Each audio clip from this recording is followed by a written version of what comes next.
নমস্কার। আজকে আমি আপনাদের রবীন্দ্রনাথ ঠাকুরের লেখা প্রশ্ন কবিতাটি পড়ে শোনাব।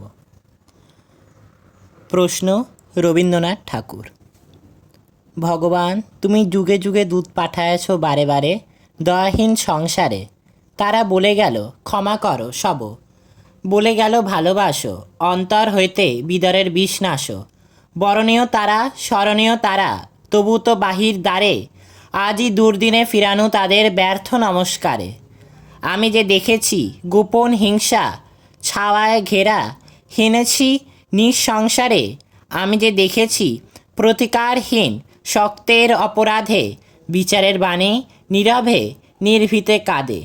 আমি যে দেখেনু তরুণ বালক উন্মাদ হয়ে ছোটে, কি যন্ত্রণায় মরেছে পাহাড়ে নিরছে মাথা কোটে।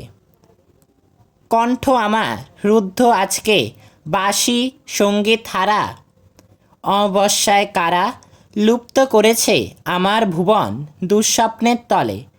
তাই তো তোমার শুধুই অশ্রু জলে, যাহারা তোমার বাসাইছে বায়ু নিভাইছে তবু ভালো। তুমি কি তাদের ক্ষমা করেছ? তুমি কি বেসেছ ভালো? এই কবিতাটি রবীন্দ্রনাথ ঠাকুরের লেখা। জালিয়ানওয়ালাবাগ প্রসঙ্গে কবি কবিতাটি লিখেছেন। কবি কবিতাটি অতি সংক্ষিপ্ত প্রশ্নগুলি। কোশ্চেন 1, কবি কখন কবিতাটি লিখেছেন? জালিয়ানওয়ালাবাগ হত্যাকাণ্ডের প্রসঙ্গে কবি কবিতাটি লিখেছেন। ভগবানের দূত কারা? যেই সমস্ত মানুষ বরণীয় এবং স্মরণীয় তারাই ভগবানের দূত। ভগবানের দূত কোথায় এসেছে? ভগবানের দূত এই দয়াহীন সংসারে এসেছে।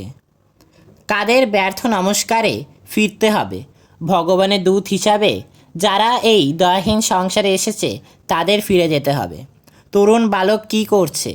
তরুণ বালক পাগলের মতো বিচার পাওয়ার আশায় ছুটতে ছুটতে লুপ্ত হয়ে মাথা কুটছে।